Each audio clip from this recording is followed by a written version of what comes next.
This is Pete Moore on Halo Talks NYC on location, Los Angeles Convention Center. I am here with a fellow New Yorker, Cyrus from Dr. B. We are going to talk about revolutionizing HSA, FSA, getting people into the clubs. My cult Soul Cycle is on the Dr. B program, so we are now officially affiliated. Welcome to your first Halo Talks. Thank you for having me.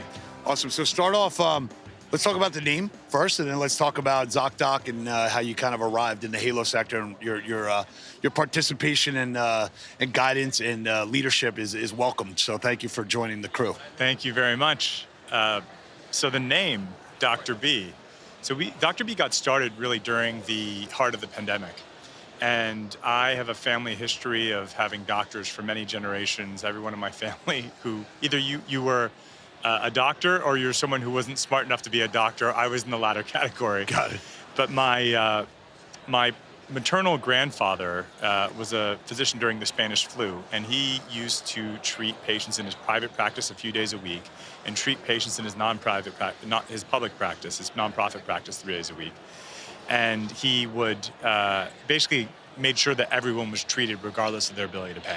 Okay. And Dr. B was pretty much grounded in that foundation. We started by treating COVID patients for Paxlovid and Molnupiravir treatments. And people pay us $15 for those treatments. And if they can't afford $15, we also treat them at no cost. Was this remote? It's all remote. Everything we do is remote. But my grandfather, they would call him Dr. Baba, which meant Dr. Dad. Okay. And so Dr. B is a hat tip to my paternal grandfather. So, we usually don't get entrepreneurs that have built huge businesses to then kind of enter our space. So thank you for coming in. Talk about Zocdoc and what you identified there, and then why you decided to come into this sector and say, hey, I could disrupt something else. Well, I started Zocdoc out of a need. In 2007, I was flying across the country. I had a really bad sinus infection. My plane landed in New York, and I ruptured an eardrum. Gosh. And I needed to find an ENT doctor. I went to my insurance company website. I started calling down the list of doctors. Some of the phone numbers didn't work. One of the doctors was actually dead. And I'm like, this is such a horrible way of being able to access healthcare when I'd come from a family of healthcare practitioners. So I thought that there needed to be a better way, and so we built Zocdoc to enable people to find and book doctor's appointments instantly online.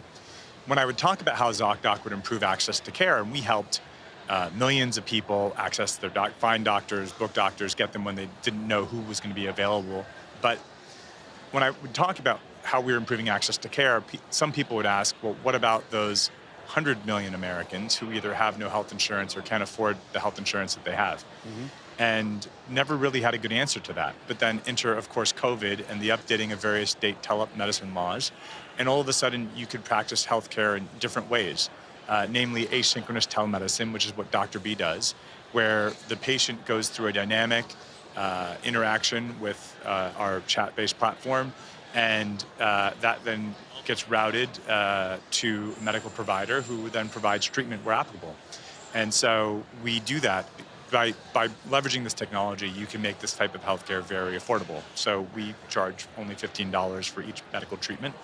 And if someone can afford $15, we treat them at no cost. And we're the only medical provider in the US that does that anywhere in the US. Now, so keep going. So we've been doing this now for 30 different treatments across 4 different medical specialties, and have wanted to figure out how we can encourage people to do more preventative care. If you sort of think about the miracle treatment that would help a wide variety, at least, of medical conditions, everything from cancer to insomnia to anxiety to all the major culprits, diabetes, hypertension, high cholesterol. If you could prescribe one thing, it would be exercise. Mm-hmm. And there are huge issues, obviously, in this country with people who are not being active, huge crisis with obesity. It's probably the biggest public health crisis that exists today in America. And we wanted to create a way for basically for Americans to access those who need these types of need fitness and need the extra encouragement, where maybe economics is a barrier to them accessing the fitness they want, right, to enable them to use their FSA or HSA dollars to pay for these fitness expenses, which of course, I know you and others have been involved in the FIT Act, which we're huge supporters of, but it hasn't passed yet, and now there's a solution where immediately today, people can pay $15 and they'll get the letter of medical necessity within 3 hours if they qualify. So let me just to close the loop on Zocdoc. So you sold Zocdoc, or is that still? It's still a private company. I remain a very large shareholder and big supporter. And then you pivoted full time to Dr. B as your own new entity. Correct. I'm very passionate about healthcare access broadly. So Slava, who you know, has been a great friend of mine since college, and we sort of grew up together as entrepreneurs. So we actually invest together as well out of a venture fund called Ambition. I spend most of my time focused on Dr. B. I'm also involved at Columbia in the public health school, where I've learned that pretty much every cause that I care about that's not business and my family is probably public health. So I'm very passionate about that. Got it. So let's explain to people, what the definition of the IRS code that changed. Start with that. Talk about what the actual sequencing, or like if I spoke to a health club operator yesterday and I was telling him about the HSA, FSA, $150 billion. He's like, okay, what do I do next? I'm like, all right, I'm gonna hook you up with Dr. B. Tell me, I make that call, you get an email intro from the guy in New Jersey, what happens? So the IRS has long held that medical expenses across the board are permissible to be used with pre-tax dollars. What is a requirement for that is to receive a letter of medical necessity. And the technologies that have come about because of COVID have made those medical interactions with medical providers significantly more accessible to the masses. These letters, it's not a complicated thing, but you have to write them in a very specific way because FSA administrators, HSA administrators want them to be in a very specific format, et cetera. So it want to be curated and also personalized, that it's not just like a form letter that you get off like LegalZoom or something. Exactly, and it needs to tie back to the condition that the patient has, and that condition needs to be something that benefits from what's being prescribed.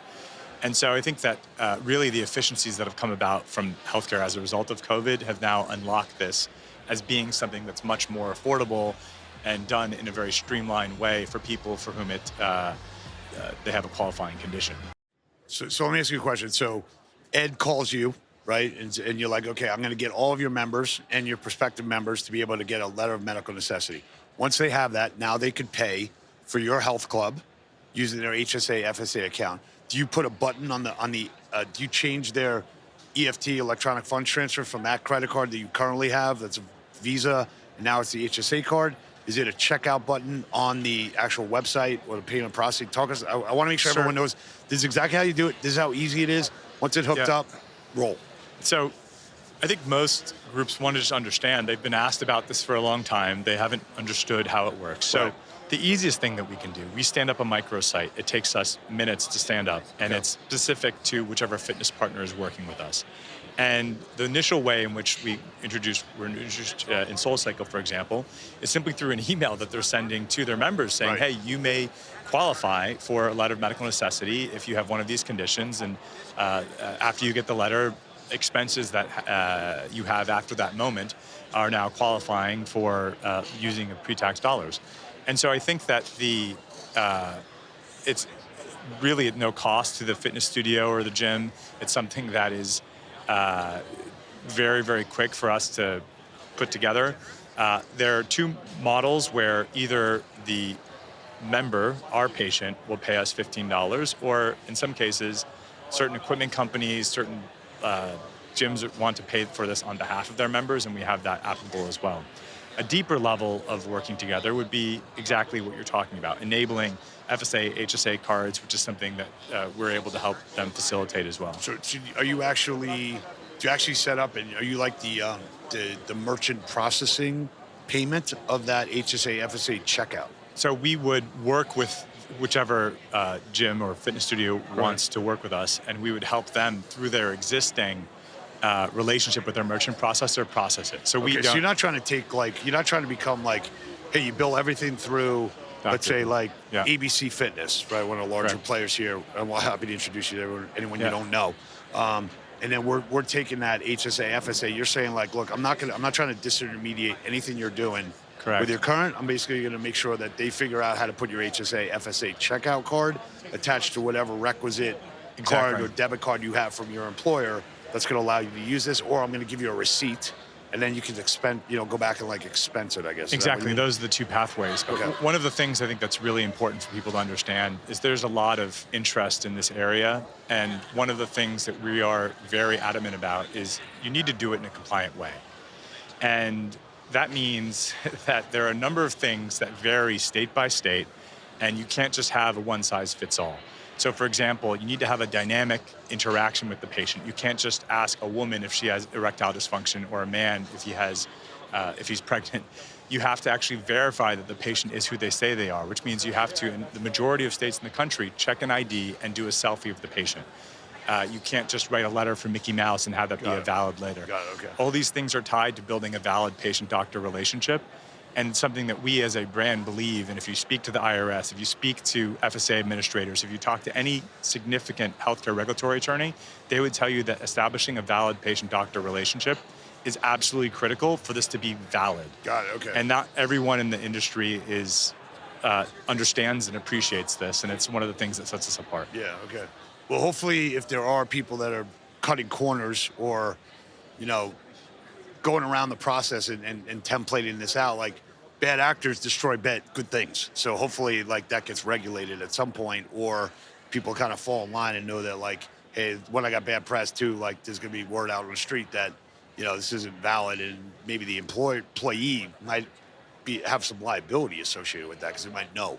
Well, I think it may even be more extreme than that for the party that introduces both, if it's not done in a correct way. So it's a huge opportunity, I think, for this industry, but it has to be done responsibly, and we think that we provide that solution. Now, the doctors that are actually doing the letter of medical necessity for you, are they full-time employees of Dr. B? Is it a network similar to Zocdoc where it's like, I've got these certified doctors, I can vouch for them, and they're doing it? How's your system set up? So we have doctors and nurse practitioners that cover all 50 states plus DC. And part of what we do is make sure that we're matching the patient with a doctor or nurse practitioner who's licensed in their state. Okay. And some of them are employees, some of them are 1099s. And the whole goal is that we want to provide this treatment within 3 business hours, 7 days a week. And we sort of have to augment our medical staffing at various moments to make sure that we hit that SLA.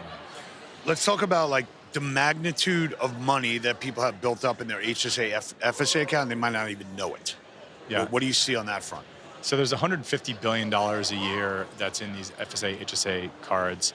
I think it's upwards of $15 billion that goes just poof at the end of the year because people don't. It's the FSA card specifically where it's time limited. HSA, you obviously can keep that. That's why you get those emails that say like, if you don't use your FSA, like use it for these items or else it's going to be gone. So the HSA does have a roll forward, right? You can't accrue. Correct. It's considered a retirement benefit as such. Right.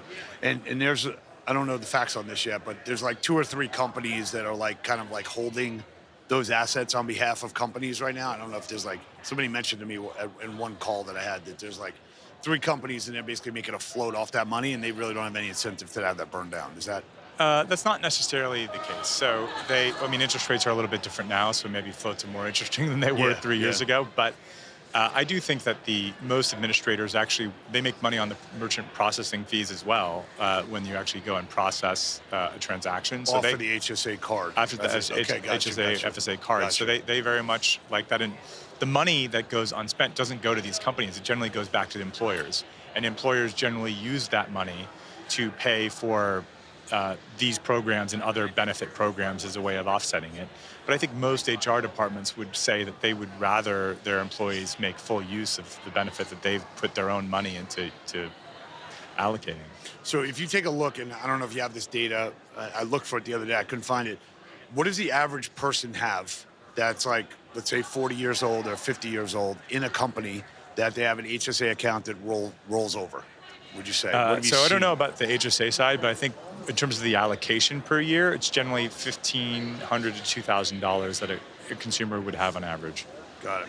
For those that have it. So if we did the math, like $150 billion divided by 100 million people, I don't know the math on that, 15,000, it could be like built up in their HSA account over time. So I think that well, generally they want it to accrue and for it to be a health benefit. But if you look at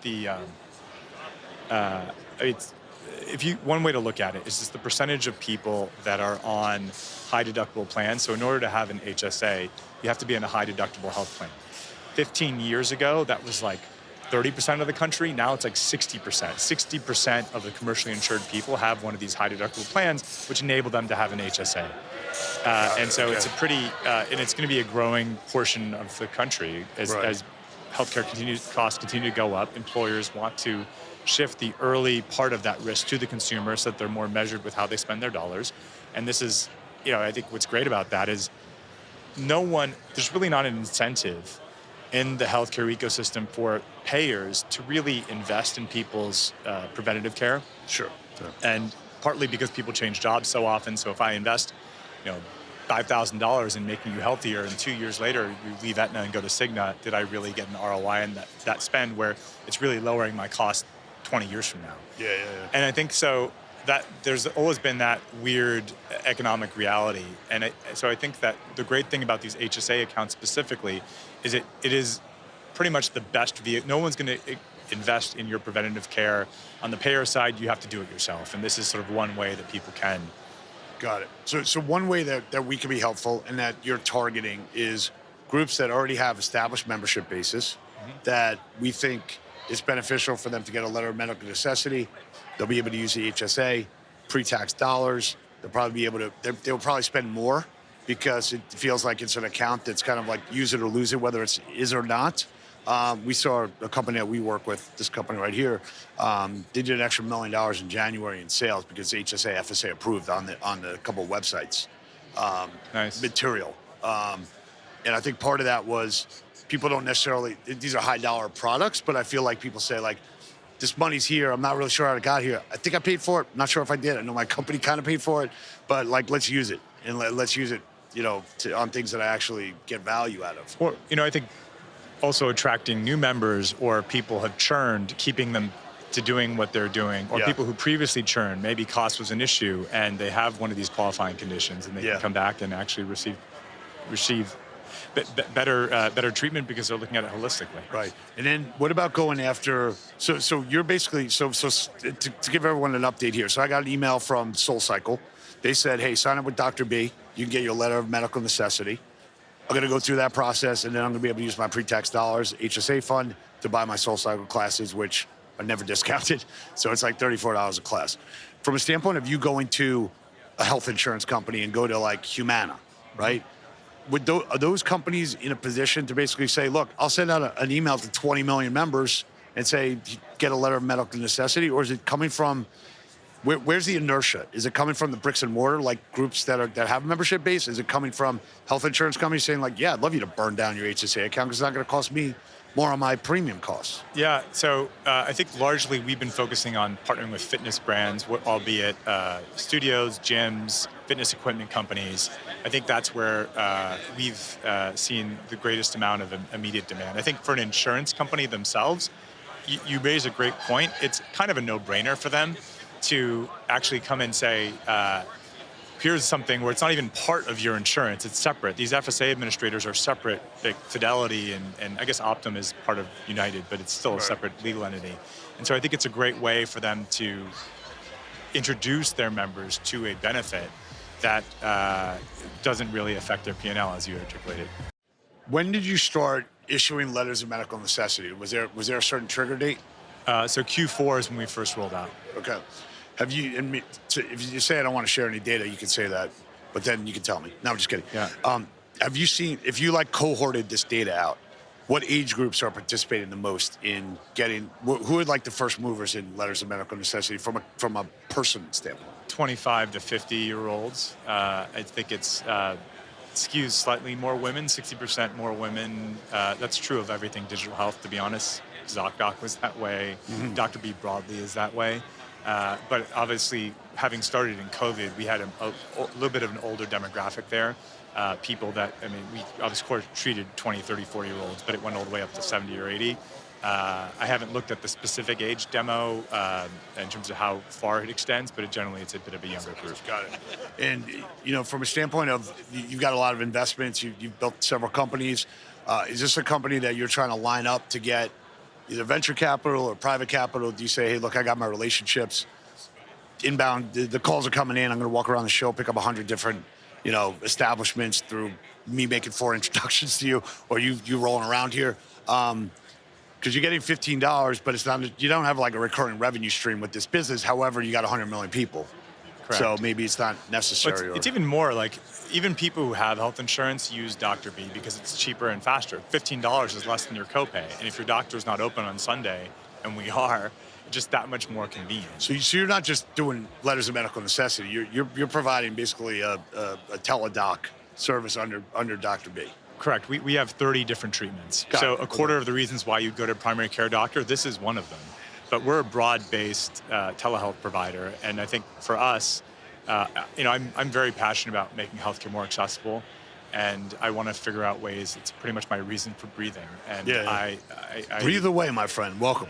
Yeah, and I think that this convergence, though, of wellness and health, which obviously the new name for IHRSA, the Health and Fitness Association, I think is an example of that. Yeah, sure. And I think this is only, our goal here is not just to offer letters of medical necessity to members, but also to be healthcare partners for all of these gyms and fitness studios that are interested in making that leap and understanding what that looks like and how do you do it in a responsible way and make sure that you can really make people's lives better more holistically. And I think that is a very large, need and something that will keep us busy for a very long time. I'd say the first time that we spoke, several months ago, I didn't fully appreciate that what you were trying to do. I thought it was more of like an outsourced health opportunity for franchisors or franchisees or locations to basically plug in and say like, hey, I'm the affiliated teledoc. Yeah. The fact that this HSA, FSA is basically all I'm preaching right now,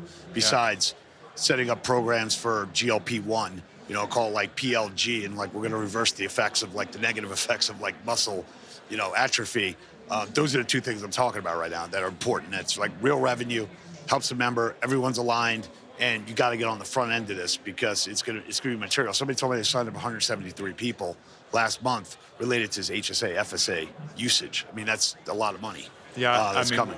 We've seen literally there are thousands of people coming on a regular basis, and there's a huge amount of demand for it across the board, and I think it's a great industry to be a part of. I like having spent lots of my career going to healthcare conferences, having this opportunity. I think maybe because they work out more, everyone just seems so much happier and higher energy, and it's just great.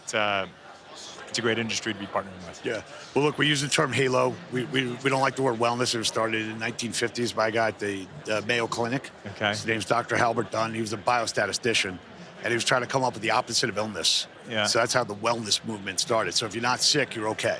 Yeah. And I was like, dude, like that. No one's ever come to me like, I got this awesome wellness idea. It kind of drops like a TED mic. Yeah. So we were playing around with some letters. I'm like, holy shit, the word halo, health, active, lifestyle, outdoors. We're going to create the halo effect. Yeah. Obviously, you're a big part of that inertia. So what we're trying to do is tell people like you're a halo company. And everybody here is kind of like the halo movement, halo sector, trying to get rid of the word wellness because I don't want you to be well. I want you to be amazing. Like, why can't I? Like, I know physically what I need to do, and I know what you need to do. And if you're disciplined, and I can give you it in a cost-effective way through Dr. B, you really have no excuse to be amazing. Exactly. So, welcome to the industry. Happy to make intros. Use the halo term as much as you'd like. We'll help you, get more and more people on this. And we're excited that you've, made the leap into our market. And it's guys like you that are going to really change things. So, awesome. Thank you, Slava. Appreciate it. Wear your Washington Capitals jersey next time I see you. Hi, Slava. Hope you're listening. Thanks, Canner. Talk to you soon, buddy. Later. Cheers. Thank you.